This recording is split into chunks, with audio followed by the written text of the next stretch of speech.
Lebetkin, the rabbi from another planet. Please like, share, and subscribe, and ring that little bell. Ring the little bell so you are notified when new videos drop. So this is a new daily, I will say learning, maybe, yeah, I think learning is the right word, learning program. It's normally the video is going to be about 10 minutes long, right? It's going to be hopefully short and sweet. I like to think of it short and sweet. If you're used to watching 30-second videos, it's going to be unbearably long. I normally do like an hour or two videos, so 10 minutes sounds quite reasonable. This is a sequel series, right? I just did this thing called the 48 Ways to Wisdom. The 48 Ways to Wisdom are essentially 48 methods to make you awesome, right? To make you completely actualized and be the ultimate you, right? So it comes from the codification of Jewish law called the Mishnah, a tractate called Pirkei Avot, that is ethics of our fathers. Basically, the smartest rabbis of all time, who are a reasonably smart bunch, will say, hey, you got 2 or 3 lines to write down for all eternity. What do you think is important? So this one comes from that. It was like these one-word things, which was then massively expanded by my rabbi, Rabbi Noah Weinberg, of blessed memory. It was kind of his go-to thing, right? It was his one of his cornerstone classes. So, you know, and the best way to learn something, this is one of the 48 ways, actually, but one of the best way to learn something is to teach it over, which is one of the reasons I'm giving this over. There's several reasons why we're doing this. So this is focusing on pure speech, the Jewish laws of pure speech, and much like the 48 Ways to Wisdom, this is universal. This is aimed at everyone. It doesn't matter if you're Jewish, if you're not Jewish, if you believe in God, if you don't believe in God, right? If you're an atheist, I think these concepts contained within is something that will enrich anybody's life. You don't need to be Jewish, but the chicken soup is good. Chicken soup actually is very good. If you think you're converting, that's basically the only place. You can get the chicken soup without being Jewish. Actually, just let you know, okay? You can get it without being Jewish, okay? And bagels too. But yeah, so this is a series of laws which are fundamentally important, like centrally important to both Judaism and I think the world, especially the world of right now. I think this thing called lashon hara, evil speech, is the most important thing. From a theological point of view, the most important thing for literally everybody. I think it's the engine from which the world is rapidly decaying and being destroyed by, right? And I think if you're listening to this, you know, even if you're an atheist, even if you're not religious, I think you probably have noticed the world's got a bit wacky recently, right, over the last few years. And I think one of the doors from this wackiness is this thing called lashon hara, right? But the other reason is much more personal. It's had a massive and life-changing effect on me and my home, my community. I felt, look, this is all from my own personal perspective, and it's very, even now, this is very, I know it sounds crazy, right? It sounds absolutely crazy, but it's very controversial talking about this, right? Because, you know, even, this is years, literally years after the event, emotions are very high, right? Because the lashon hara, the evil speech, I think, were very much damaged my life and my home, right? And it really did, because I lived in a beautiful place, like a literally wonderful place, which I think was a literal expression of what the will of God was, right? We had this little synagogue in my town where everybody felt comfortable going to it, right? And it's that might not seem like a big deal. If you're not Jewish, you're like, well Jews going to synagogue, what's the big deal? Jews are a fractious people, right? We it's very rare that we unite, right? Which is one of the reasons that I think we've been degraded and inequal. Well, not one. I think it's as we're going to learn from Lord tomorrow. Is the reason that we've been the Jewish people have been in exile for 2,000 years, and it's not been a particularly comfortable exiles. You might have heard of the Crusades and the Holocaust. Yeah, it wasn't just that, right? We believe that literally every piece of anti-Semitism that exists in the world, every Jew that gets beaten up, anybody who gets disadvantaged, is a spiritual reaction to this thing called evil speech, which is alive and well. So the weird thing is this. I got religious in 91. I was 19. And at that time, this thing, lashon hara, was a huge deal. Everybody knew about it. There were these daily programs going on then, right? And I just assumed it was still the case.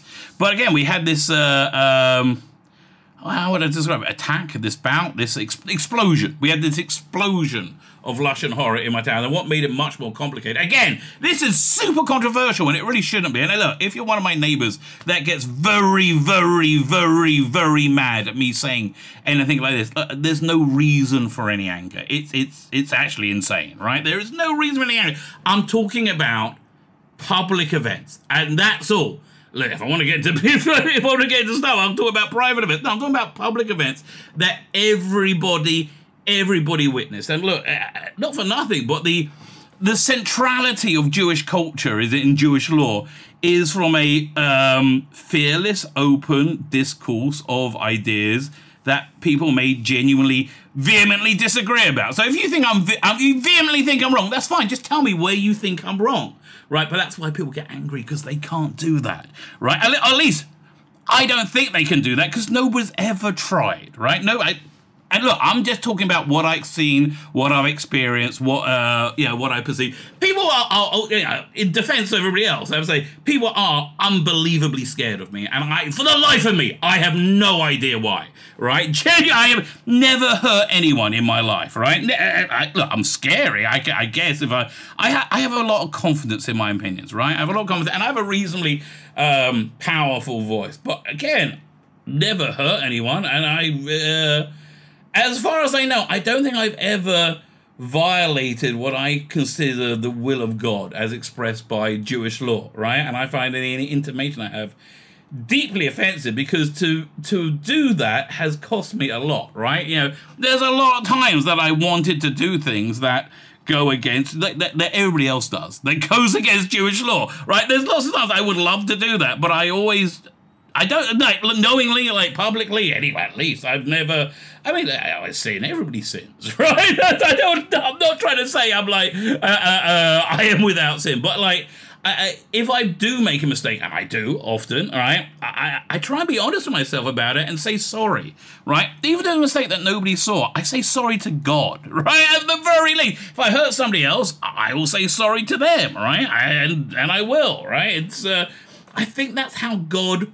wants you to live, right? So anyway, this thing of Lush, in my opinion, okay, this is all my opinion, really destroyed the greatness of my home, my community.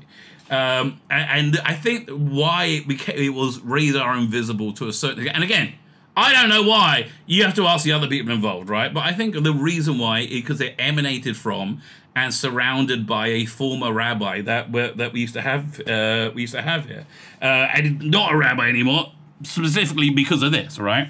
But if I say that he very openly, clearly violated these laws, which he did, more publicly than you could have. I don't think other way you could have done it more publicly, right? And I don't think there's any question that it happened, right? Over and over and over and over and over again. But one of the ways that he did violate these laws is by defaming me. And calling me a bully, saying I attacked him, I threatened him, I intimidated. I believe I might have intimidated him, but calling me a bully was disgusting. It was, again, a more textbook case of a thing called rechila. I don't think you could come up with, right? But listen, I'm going to go into at least one example of it in detail so you can properly understand it, and then we're going to extrapolate to the wider world, right? About how this thing is destroying the world before we get into that. We might not even get into the lesson today, right? This might just all be introduction. Set the scene, okay? It's always important to set the scene. So yeah. So this rabbi, former rabbi, I should say, was bizarrely beloved, right? Absolutely beloved by a segment of our community, right, which the more they saw themselves, I think, as being the spiritual backbone of the community, the older, more traditionally observant Jews. See, as I said, our synagogue, I felt, was a expression of what we call the Ratzon Hashem, the will of God. It was because we had lots of different types of Jews were happy to go there, right? And that's what our community was, right? We had people who are less ritually observant, people who aren't ritually observant at all, right? But a central idea of Judaism is everybody's equal in the eyes of God, right? And so the synagogue we had was it was incredible. Like literally everybody felt comfortable going in there. And that's just not the case now, right? Again, this is from my own personal prejudice and my own personal perception, which are based on my personal prejudices, right? And again, if I'm wrong and you're a neighbor of mine getting apoplectic, all you got to do is say, no, sorry, I disagree with you about this. There's no need for any anger, and if there is anger, you should seek therapy, right? You need to seek help. There's no reason to be angry at things that happened, right? Unless it makes you look stupid or makes you feel bad. And then the anger should be at yourself, not at me. Leave me alone, right? But anyway, so the reason that people get mad at me saying that this guy violated these laws, because they say that I systematically bullied him, which is, I can't tell you how disgusting a defamation is. Look, honestly, I nearly killed myself because I couldn't argue against it. And today, to this day, everybody freaking believes I did, right? Just without question. Even though they know this rabbi, this former rabbi, is not perhaps the greatest source, right? So, okay, let me tell you in detail what went down. Again, this is, the reason I'm allowed to talk about this stuff in the laws of pure speech, of holy speech, is because A, it was a public event, and B, there's a point to explain this story to you. Right, I think you need to understand the depth of what Lashon Hara is, right? And this is a very light story at the same time, right? So we had this situation in my community where there was I wouldn't say a criminal dispute, right? There was a family where one of the kids was accused of some kind of sexual impropriety with either one or several other children. I do not know the details of this. I wasn't privy to the court proceedings, don't know anything about it. The kid was ultimately cleared through the investigation. I don't know how much store most people put in that, but yeah, it's very, very important to point out. And I'm not accusing anybody of anything. I just think perhaps there were things that were not actionable. I don't know. But here, the point is this. I really don't know, so I'm not going to be talking about that at all, right? I genuinely don't know, right? But the point was this. The father of this family had a very close connection to this rabbi. He, as former rabbi, I should say, he, like, close financial and professional connection to him. He got him his contract, pushed it through. The contract essentially made him non-fireable.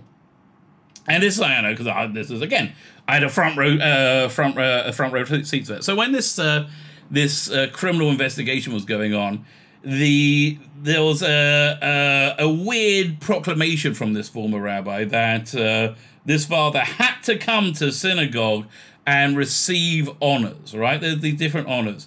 Whereas the other people on the other side of this criminal investigation, the accusers, right,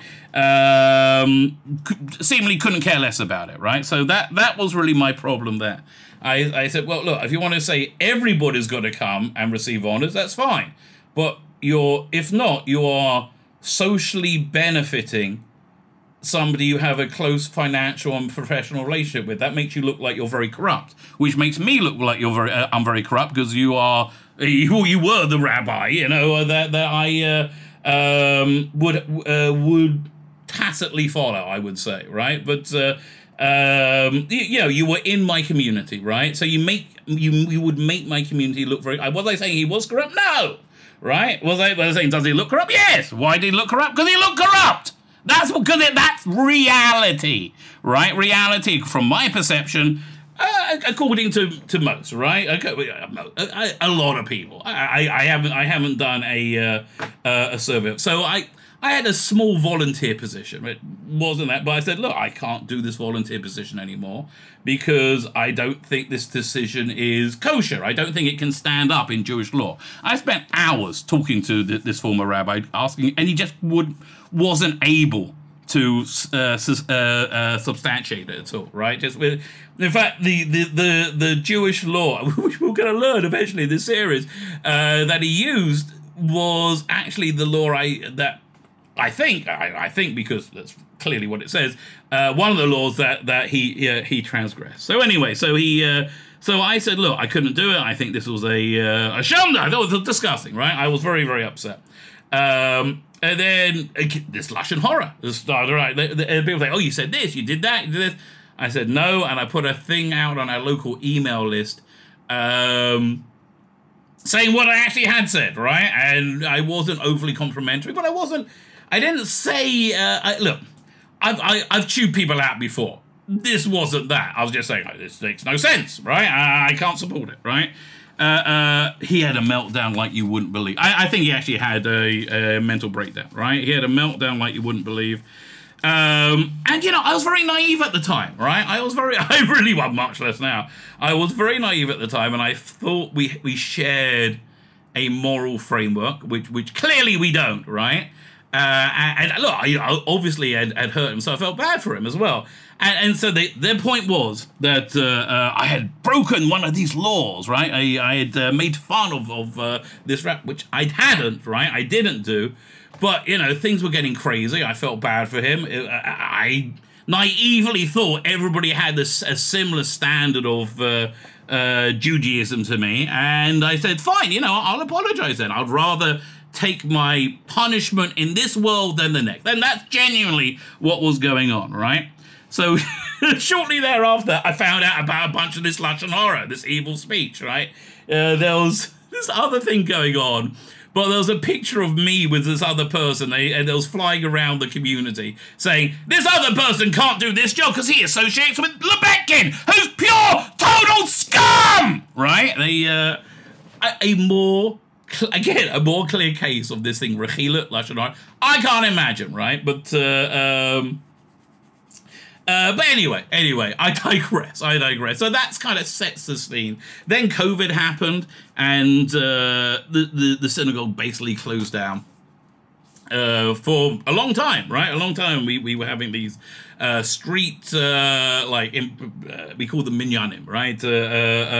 Prayer services, which I kind of liked. I should tell you, I kind of look back fondly at those times, but. So then it kind of became clear how it wasn't the normies started to wake up, right? When COVID finished and people weren't coming back to the synagogue, they're like, well, what's going on? And about a third of the community that will go to that synagogue said, we are no way going back, and we are starting our own shul, right? Which I was 100% with, right? It absolutely did destroy our community, right? So the normies at that point finally woke up, and even though, again, this rabbi was beloved by the normies like you wouldn't believe. Basically, it was beloved by people who liked being inside the box, right? They do not like out of the box thinking. And again, they had this view of themselves as the moral backbone center who could not in any way be wrong, right? So that's why when I say, well, you know, this guy actually did significantly violate our religious values, they go crazy, right? They go absolutely crazy. And again, if you're still going crazy, please seek help, right? Please seek help, because there's no reason to be angry about any of this unless you're angry at yourself, right? So, so fine. I had to do all that just to set the bloody scene, right? So this is the scene. So then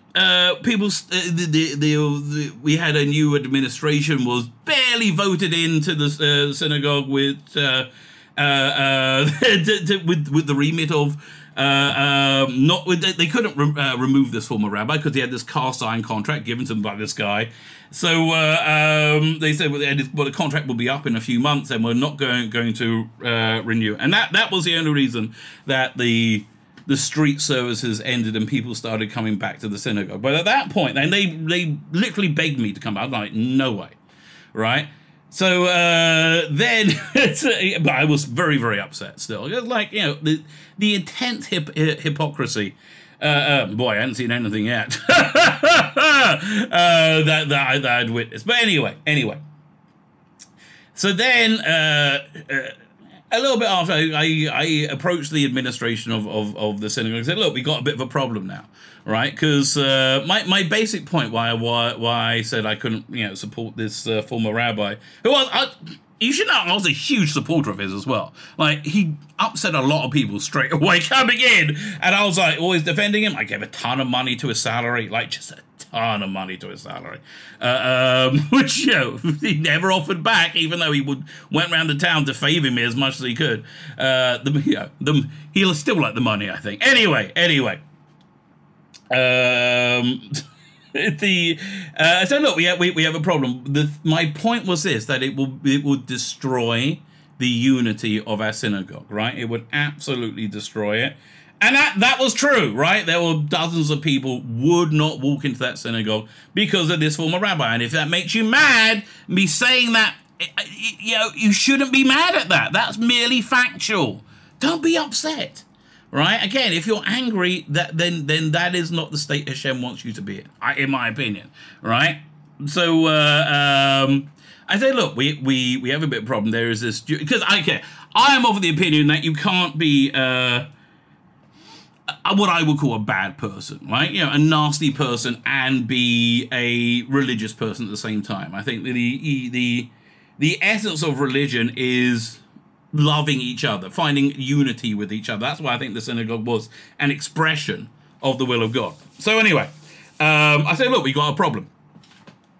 We have this Jewish law from a thing called the Torah that says if anybody finds somebody completely disgusting, they shouldn't be getting say back to those honors again. These honors I really couldn't care less about, but everybody else treats them like the best candy ever. So it said you're not allowed to receive those honors. So here's what I did.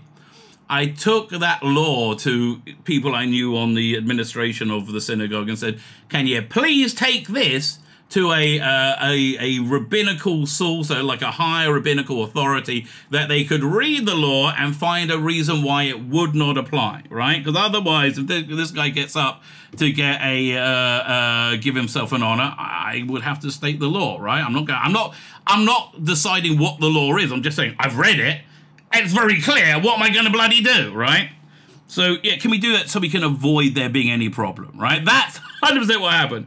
So the story went round, so of course nobody listened to me, right? Of course nobody bloody listened. Because it's crazy that a rabbi wouldn't be able to receive honor. It's crazy that a rabbi chased a large portion of the synagogue out the synagogue and violated. By this time he was openly violating these laws of Lashon Hara, right? Again, there's so many examples I can give you. I do not understand anyone who gets angry. I'm like, we all saw it happen, right? Although, you know, you see, you know, you ask a Democrat, right? You know, like, hey, you feel like you got any egg on your face, they all get mad at you. I mean, look, reality is reality. And if this makes you angry as well, I'm sorry, right? We had the best economy of our lives and world peace with Trump, right? There was no Russian collusion. We know the FBI fabricated that all now. It was a 3-year coup. But bottom line, the metrics are the metrics. We had the best economy of our lives and world peace. Everything that the people who hated him said were wrong, right? Every single thing they said, he'll cause war, he'll cause famine, he'll cause inflation, he'll destroy the economy. None of that happened. That's just the reality. None of that happened. That did happen the minute he left and Biden came in. And I am sorry if that reality pinches you a bit, right? But that is still reality. There's no need to be scared of it. But so it's the same thing here. Right, I think it's very similar here. The people are like, ah! Right?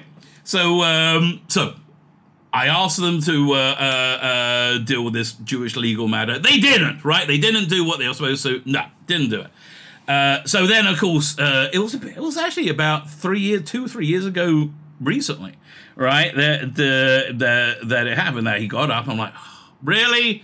I was like, why am I in this damn position, right? Why? Like, and then I'm thinking, what's going to happen? Like, this is the crazy way I look at the world, right? It really is.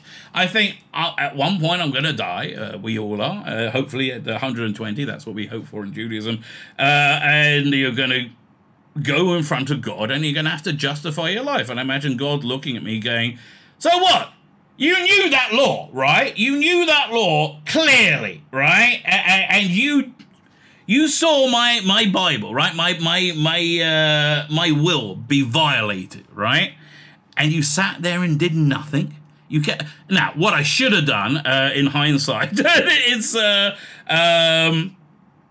should have walked out and not been a party to that service, right? That would have been absolutely the better move for me personally, right? But again, I was so naive. I just thought everybody believed in the basic principles of Judaism, right? I didn't think that they didn't, right? But again, there's this intense ignorance about these laws I found. And I don't know if it's because people don't want to have egg on their face because they back this former rabbi, or if they're just completely ignorant. I know. I'll give you an example of the ignorance, right? So when the Normans had finally realized that the synagogue was going to close, and it was going to close, right? They set about their fact-finding mission to find out if this rabbi was really as awful as many of us who refused to in the synagogue thought he was. So I tell you, so I told this over the story about it was shortly after I apologized. There was that picture that was being sent around with me again, and the person looked at me like, so what? It's like, this is like, it is as clear as eating a pound of bacon, right? And there is no ambiguity about that, but there's just this intense ignorance, right? And I don't know where it comes from, right? Has it always been there, or is it just easy to be ignorant and not wrong, right? So I don't know. I really genuinely don't know, right? So anyway, This former rabbi goes up. I'm like, oh God, what am I going to do? So I knew if I step out of line in any way, it's going to be a big problem for me. So I was very careful, right? I went up to the functionary, who gives out these honors in the quietest, and I really did in quiet voice. There was a person like a meter away didn't hear me, right? I said, look, there's a problem. We got this law.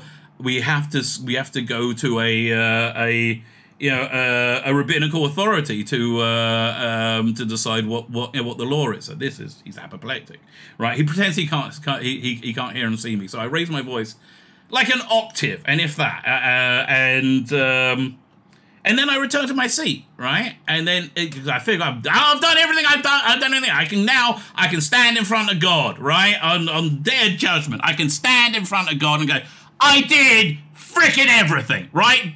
There's nothing you can be mad at me about. So I went back to my seat, and then a few minutes later, a minute or so later, he goes back to his seat. That was not the story that went around, right? That was not the story. Yeah, it was lies beyond lies beyond lies. Some people said I took the we have a big scroll which is the Old Testament, the Torah. I took the Torah and I beat it with him. Some people said I shook the table that it was on. Some people said I shook his bell. Some people said I slapped him. Some people said I threw him to the floor. I didn't do any of that. And believe me, with all the grief I got, I could have done all of that and more. Absolutely ridiculous, right? Absolutely. Again, there is no way, shape, or form that form of defamation can possibly fit into what we call Torah, right? And this defamation that was going on wasn't just from him, but it was from, again, these elder statesman-like figures. A lot of them genuinely good people, right? This is how evil and pernicious this thing, Lashon Hara, is, right? They are genuinely good people who wanted to be doing the right thing, and I think they felt doing the right thing was serving and protecting this former rabbi. But the problem is, this former rabbi was a bully, right? He was a real bully. He was what we call a cry bully, right? He was probably still is. And look, in his defense, he may have believed the things he said, right? But he may have believed he was under threat, but there's no way the story should have gone around that I in any way physically intimidated him, because that did not happen. And you know why it didn't happen? because it's forbidden by God. I mean, not that anybody else really cares about what God wants, but it is forbidden by God. I was apoplectic, and I couldn't argue against it. Right? I couldn't argue. I stopped going to synagogue for about 3 months until his contract was gone. I was depressed that you couldn't believe. I nearly killed myself. I literally nearly killed myself. I was, however, mentally ill for about 6, probably more than that, and made my wife and my kids' lives miserable. Right? Thank you for that, by the way. Yeah, all you fine, upstanding people. Thank you for that, right? So, so then, you know, after finally he goes, right? And you know, the synagogue during this, all these lies about me has really strengthened those lies by putting out a message on the WhatsApp group or something saying this terrible incident happened, and really parroting his absolute lies, right? Absolute lies. And then kangaroo court sprang up all over town, right? And people were like, everybody knew everything. Everybody was so smart. Everybody was so informed. Nobody was there. Everybody knew everything. So much Lashon Hara. I cannot believe it. And then, you know, he was gone, right? He's a former rabbi. Now he's unemployable. So how he actually did blow himself up was about a month or so after that. He gave it when he realized that he tried to use this incident to garner sympathy that he will be able to keep his job. But again, he was a crybaby, right? A crybaby is somebody who cries, "He's attacking me," and uses that to bully people, right? Yeah, they all called me a bully, and that's again something that offends me in a way that you cannot imagine. And I think it was intentional. I think that defamation was intended to frickin' hurt me. I really, genuinely do. It's the kind of nasty behavior that I have seen come orbiting this former rabbi, right? So, but he wasn't getting his contract, getting another contract, and he wasn't able to get another job at that point.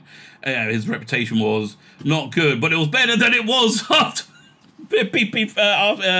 Until he finished, he gave this this speech to the synagogue on the day before Tisha B'Av, the day that we fast for 25 hours and sit on the floor and cry for all the anti-Semitism and the hardship that has happened to the Jewish people, you know, in exile, which is quite a lot, which is all caused by Lashon Hara. So he gives this 45-minute speech in which he.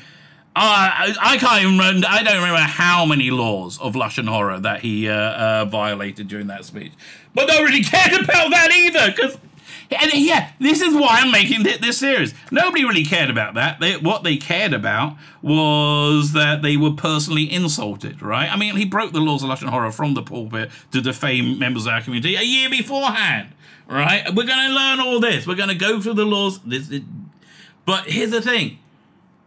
In the wake of that, right? In the wake of that, because I think, but this is just my opinion. You have to ask the other people. I don't know. There's this mutually agreed upon lie that nothing ever happened, right? And I just think God's will was fundamentally violated in such a profound way that to pretend it never happened, while I can understand it being somewhat easier to look at things that way, more comfortable.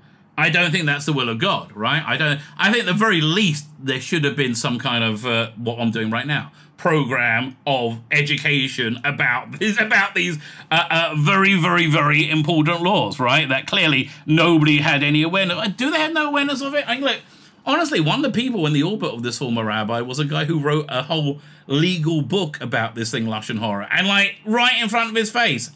Maybe it's that because the people like thinking in the box, right? And it's just too out of the box of thought that the rabbi could desecrate, what we call the Torah, God's will. I don't know. All I can tell you is what actually happened. I think the results of it, our community, look, there's been a lot of people working hard to try and repair the damage from that. but it's all been in the context of never admitting what happened, right? Never, ever, ever admitting what happened. And I don't think their efforts are, I think they've been somewhat successful. And, you know, wish them all the luck. But I honestly, I'm not involved, right? I'm not involved with the synagogue. I go there to pray because it's a convenient prayer group right there. And I like most people there. But, you know, I was super involved before. My wife was super involved. Won't do a thing, right? Won't do a thing. Because, you know, I just don't think any good came out of it. So, yeah, so now our community... it's just a normal community. It used to be like magic. It really did. It used to be like magical. That like we had this thing called Achdut. Like we all were happy together. Really, to quote the song, right? And now we're not. Like the synagogue, I would say, if I'll describe it, is like a religious synagogue for religious people. You know, mostly. Yeah, it's. Look, the norm is, you know, ended up, you know, hold court there now. You know, so you're not allowed to say anything out of the, you know, prescribed, which is why this is somewhat controversial, but for the life of me, why? Right? Again, all this was public. None of this was private, right? So, and clearly I think that we I don't think it's this single community. I think this is like universal, right? Because we see this much more widely as well, right? This denial of truth, and the reason using speech to deny truth is, I think, is so fundamentally spiritually destructive, is because speech is what sets us apart from the animals. It's what puts us somewhere between the animals and the angels, right? We have. Speech is what God used to create reality. You probably heard the expression abracadabra, right? That's Jewish. That's Hebrew. It comes from Adora Kadibor, right? I will create according to my speech. It's speech is perhaps one of the most holy things. So again, I think the idea of taking 10 minutes a day to examine speech is a good thing. So how is this being used to destroy the world, right? You know, so. We have this weird world where, again, a lot of people go, oh my God, Donald Trump's running again for president. It's the worst ever. Why? Again, you didn't like money? Money was kind of nice. I used to like having money and world peace, right? I really kind of like that, right? I didn't like the screaming from the weirdos all the time, but yeah, things were better. So why are people so crazy, right? Why are people so crazy? It's because this really weaponized form of Lashon horror. See, I think I think the intelligence services, if you're inconvenient for them, they used to have you killed, right? Now they defame you instead, which is interesting because Lashon horror, and I never really understood this until recent years, was always what's the word? It was always considered like murder. Right, and now now it's really being used as that. So I think I don't know what it was about Donald Trump that really triggered people to be completely insane, right? But they just saw him, and they saw Satan. They saw the worst thing possible, right? I think it's, well, now we know that how much the intelligence services control and use social media. Social media is used as a tool to, and this is, I wish I lived in a world where this was a conspiracy theory, right? No, they use it to control opinion and to surveil us. So they use it to control opinion by putting out lots of fake news. Remember the term fake news, right? Lots and lots of fake news. To say, oh, yeah, like, remember Donald Trump, he mocked that handicapped reporter. No, he didn't. I watched that in real time. No, he didn't. There was this reporter that said some lie about him, or I don't even know what, right? And Donald Trump was talking about it at a campaign rally or something, and he goes, "Oh, I don't know." Like he pulls a face, and then they free frame that with this guy who's got, I don't know, some kind of muscular disability. They go, "Oh, it's clear." He didn't even know what he looked like, for God's sake. You know, it's a disingenuous, that's Lashon horror, right? It's a disingenuous framing of events to defame people, right? So they do so much that there was just this sheer unhinged hatred. And I'm sure we all remember or still see it. This is unhinged hatred, and that's where I think it came from. And then you had people like the FBI, you know, they make this Russian collusion conspiracy out of nowhere. And because people already hate the person because of Lashon Hara, they then see that and they want it to be true, and they all believed it. And that's how tens of millions of people were duped for years and years and years. They were all duped, right? And it's amazing. All the people who thought the Trump supporters were duped, it was the exact opposite, right? Everybody thought, all these, the highly educated people from the east, the west and east coast said, oh, well, there's just like simple-minded, bumpkins. They're easily fooled to be racist. No, it was the intelligentsia that were completely and totally duped, right? But again, nobody can really admit to that because the worst thing in the world is to be wrong, right? So I think this is the engine in which the world is being destroyed. I think again, look, I believe I'm a Bible-thumping believer. I believe there is a fundamental force that we call the Satan, you call Satan, right? I don't think it's a guy in a red suit, although wouldn't that be cool, right? I don't think it's a guy in a red suit. I think it's more of a general ethereal power in the world, right? I think that has complete control of the world right now, and I think it's dying. But one of the main tools of the Satan, of Satan, is deceit, right? Is making you think something that isn't real, right? And if one understands and knows the laws of Lashon Hara,